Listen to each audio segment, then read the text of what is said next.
O, ayan guys, nandito po tayo ngayon. Meron po ditong nagmi-milk tea. Meron pong mga flavor. Ito po yung tenderang maganda. Bili na lang po kayo. Sa kaharap po ito ng tindahan ni Inay.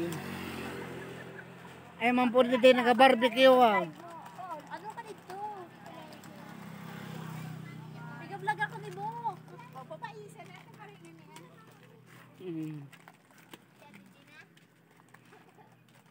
Ano yung pinaka-best seller nyo dito?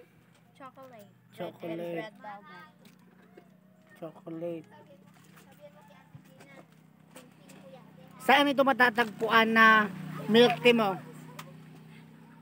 Di ba ako sa ano? Purok 6. Purok 6. Pariaan. Pariaan.